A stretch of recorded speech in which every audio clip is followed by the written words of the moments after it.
O'ziga katta kvadratdagi kvartira qidirayotgan mijozlarimiz uchun mana shu yaxshi variant hisoblanadi. Videomizni oxirigacha ko'ring. 140 metr kvadratdan ziyodroq maydonni tashkil etadigan ushbu katta kvartiramizni hozir sizga video obzorini qilib ko'rsatamiz. Aslida 4 xonalik bo'lgan, akamiz 3 xonalik katta xonalarga ajratib 3 xonalik kvartiraga aylantirganlar. Skvozная planirovka bo'lyapti. Mehmonxonamizga e'tibor beramiz. Juda ham keng, katta bo'lyapti. Mehmonlaringizni xohlaganingizcha sig'dirsangiz bo'ladi. Bo'yi 7 metrga endi 6 metrni tashkil etadigan mehmonxonamiz. Keling, qolgan xonalarni ham ko'rib o'tamiz. Xo'p, bu prixoshkamiz bo'lyapti. Ko'rishingiz mumkin, keng. Kvartiramizni akamiz olib remont qilib, ozroq yashalganlar.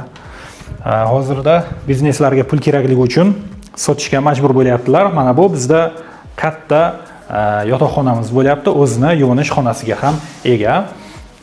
Xo'p, endi qolgan xonalarni keling ko'rib o'tamiz.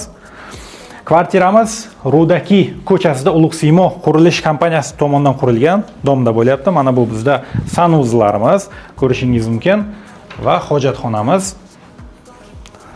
Kvartiramiz to'liqligicha chopli pol isitish tizimida isitiladi. O'zi 8 qavatlik dom. Va bu yerda bizda 3-xonamiz hisoblanadi. Buni bolajonlar uchun yotoqxona qilib bersangiz ham bo'ladi.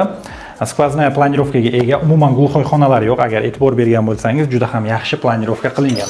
Va kattagina oshxonamiz bo'lyapti. Marhamat, ko'rishingiz mumkin.